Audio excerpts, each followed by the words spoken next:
Hello everyone, my name is Sumit and I welcome you all to this daily discussion of our monthly current affairs. And in this particular video, we will be discussing about the next article that is the national multi dimensional poverty index. इसको हम यहाँ पे discuss करेंगे। This has been released by none other than NITI Aayog. तो सबसे पहली चीज तो ये पता होनी चाहिए। अब देखिए इसको हम कैसे यूज कर सकते हैं ये समझना है। सो ये वाला देखिए डायरेक्टली क्वेश्चन पूछे जाने के इस पे the chances are the odds are very less, but what we can do is we can ensure that we can write all this data while writing an answer in on social justice, on poverty, इन सब पे जब भी हम लिखेंगे so we can quote this national multi dimensional poverty index, right. तो ये चीज यहाँ पे ध्यान रखिएगा, right. So let us start. And अभी क्या हुआ है, recently the national multi dimensional poverty index has been released by NITI Aayog and in collaboration with UNDP and OPHI, that is Oxford poverty and human development initiative. अब we all no multi dimensional index के बारे में तो देखिए हम सब लोग जानते हैं, राइट। काफी बार न्यूज में आते रहता है। 2010 से जैसे स्टार्ट हुआ है, यूएनडीपी एंड ओपीएचआई निकालते हैं। But what is this national multi dimensional index, multi dimensional poverty index? तो ये बेसिकली क्या करता है, ये जो है इंडिया के अंदर की बात करता है, राइट। इंडिया के अंदर कैसी आपकी डिफरेंट स्टेट्स में किस टाइप की मल्टी डायमेंशनल पॉवर्टी है, कौन सा स्टेट ज्यादा मल्टी डायमेंशनल पुअर है, उसको यहाँ पे it tries to analyse, right. And जो मल्टी डायमेंशनल पॉवर्टी इंडेक्स है ग्लोबल वाला, वो डिफरेंट कंट्रीज को हाईलाइट करता है, राइट। जो मल्टी डायमेंशनल पॉवर्टी इंडेक्स है उसमें इंडिया की rank was 62 out of 109 Nations, right. 27 यानी ऑलमोस्ट 28% जो पॉपुलेशन है वो इंडिया की मल्टी डायमेंशनल पुअर है। तो आप फाइल राइटिंग एन आंसर आप बता सकते हैं, राइट।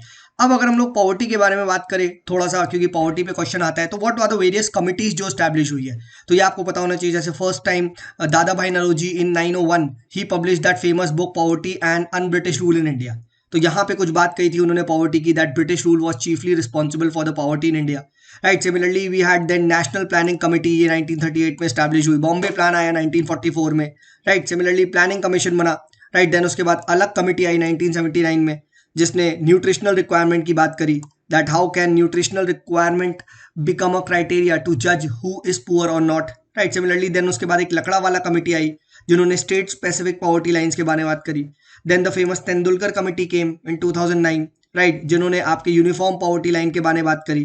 देन उसके बाद रंगाराजन कमेटी आई 2014 में, ठीक है। तो इस तरीके से क्या है, different committees have come and that is why it is said that defining poverty in India has always remained a complex task, कि what should be the parameter to define poverty, right, ठीक है, right. There has always been a dispute that whether the poverty in India is absolute, should we take it और should we take it in terms of relative, right, कि जैसे social exclusion वगैरह भी आपने include कर लिया, ठीक है। तो ये चीज यहाँ पे ध्यान रखिएगा, राइट। खैर अब बात करते हैं हम लोग मल्टी डायमेंशनल पॉवर्टी इंडेक्स के बारे में, which is release by NITI आयोग, ठीक है।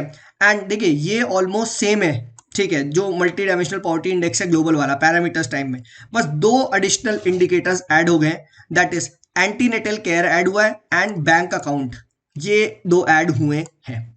तो प्रीलिम्स में क्या है, ये प्रीलिम्स से पूछा जा सकता है, ठीक है, कि कौन से दो इंडिकेटर्स हैं जो मल्टी डायमेंशनल पॉवर्टी इंडेक्स में नहीं है, and that is included in the national multi dimensional poverty index. तो फर्स्ट इज एंटीनेटल केयर, ठीक है, and second is bank account, right. तो ये चीज यहाँ पे ध्यान रखिएगा।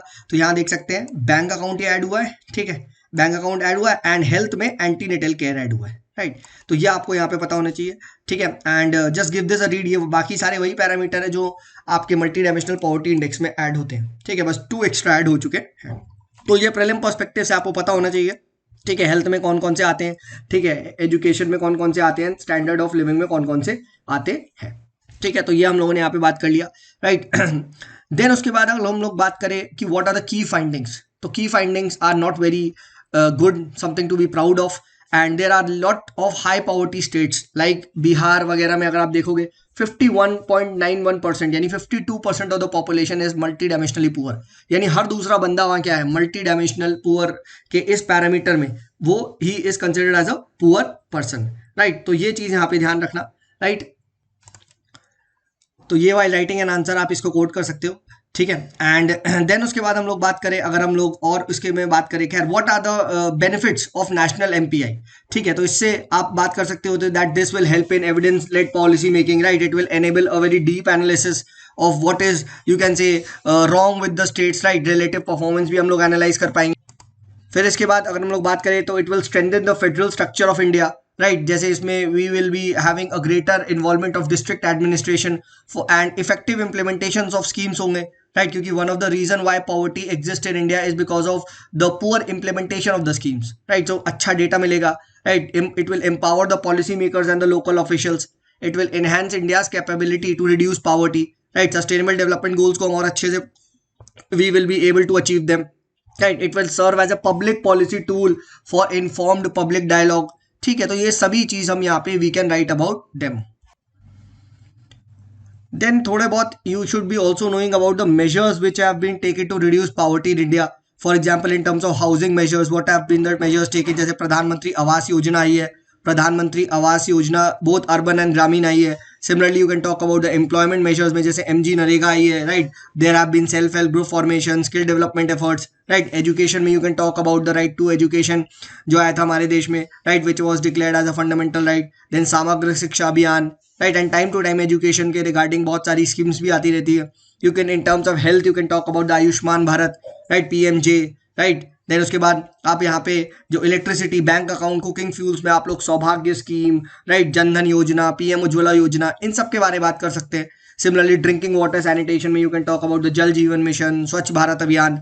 तो इस तरीके से आप डिफरेंट स्कीम्स लिख सकते हैं। So what is the basic फंडा कि अगर आपको ये पैरामीटर पढ़ा है, ये आपको पैरामीटर पता है, जैसे इसकी आप ट्रिक बना सकते हैं CDS, ठीक है, cooking fuel, sanitation, drinking water, right, ठीक है। CDS ही, ठीक है, हाउसिंग, इलेक्ट्रिसिटी, अब तो क्या होगा, एसेट और बैंक अकाउंट, ठीक है। CDS ही अब, ठीक है। तो अगर आपको ये पता है तो सब पे एक एक स्कीम भी अगर आपको पता होगी तो you can write a multi dimensional वाला आंसर, ठीक है। तो this is a very important point, ठीक है। थोड़ा बहुत डेटा देखिए अगर आप याद करके जाएंगे डेफिनेटली आपकी यहाँ पे मदद होने वाली है, राइट। देन उसके बाद यहाँ पे अगला जो क्वेश्चन आ सकता है दैट ये पहले ही पूछा गया है that though we have so many schemes but why there is so much poverty in India, this is a previous year question. तो इसमें आप देखिए क्या लिखेंगे, what will you write in such type of question. So यानी आपको basically challenges बताना है। तो चैलेंजेस में you can talk about the limitation of funding, right, that due to low tax to GDP ratio government के पास it is not able to finance its expenditure. Then we can talk about the slowing down of the economic activities, right? For the last few years, you have seen economic slowdown, right? Poor job creation and growth, right? ये आप बात कर सकते हैं, right? Then you can talk about the poor human resource development. हमारे यहाँ के जो human resource है that they lack quality, right? Education, skill development, right? Then you can talk about that there is also a lack of credit access, पैसा नहीं है, right? To start a new business, ठीक है। NPA वगैरह बहुत ज़्यादा high है, bank are not able to afford that loans. And जब बैंक अफोर्ड नहीं कर पा रहा है तो how will you start a new business, right. Then you can talk about impact of कोविड-19। वी ऑल नो दैट कि हाउ द कोविड-19 lockdowns they stopped, they you can say ended many business in India, right. It stalled the economic activity, right. We are seeing the migrant labor crisis, right? It led to heavy burden on the state. Then we see there is a gaps in the schemes, right? The coverage of welfare schemes like PDS, Jan Dhan Yojana, इन सब में बहुत ज़्यादा आप कह सकते हो flaws है, ghost beneficiaries है, करप्शन है, right? So what is the way forward? The way forward is the solution of all these problems. जैसे एक्सेलरेट करो इकोनॉमिक ग्रोथ को, right. The state should spend, right, agriculture growth specially when the 40% of the population is employed in agriculture. तो agriculture growth को boost करो, right? That is said that India suffers from developmental paradox. What is that developmental paradox, right? That on one hand we have the almost every second person in India is employed in agriculture, right?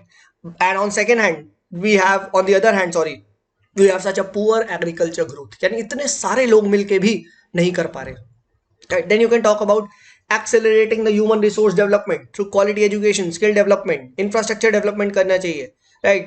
The government should increase the ease of doing business, private investment, FDI, इन सब को attract करना चाहिए, right?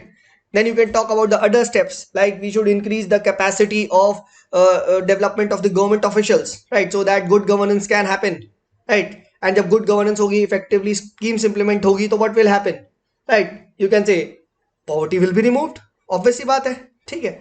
Then we should go for universal schemes like universal basic income, right? Unconditional cash transfers to the people who are below the poverty line. इस type का भी हम यहाँ पे बता सकते हैं।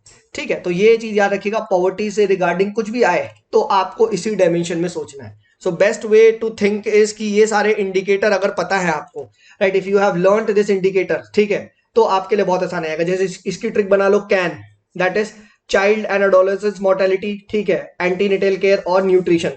तो इन सब पे अगर आप पोषण अभियान वगैरह आप लिख दोगे, ठीक है, तो एक एक स्कीम भी अगर आपको पता है तो आपका यहाँ पे हो जाएगा। ठीक है, so please remember this. I hope this is absolutely clear. ठीक है, यहां तक आई होप सबका क्लियर हो गया होगा। ठीक है, तो ये हमने पॉवर्टी वाला जो है इसको भी यहाँ पे डिस्कस कर लिया। So I hope this video was helpful and if it was, please do share it with your friends as well. चलिए मिलते हैं in the next particular video.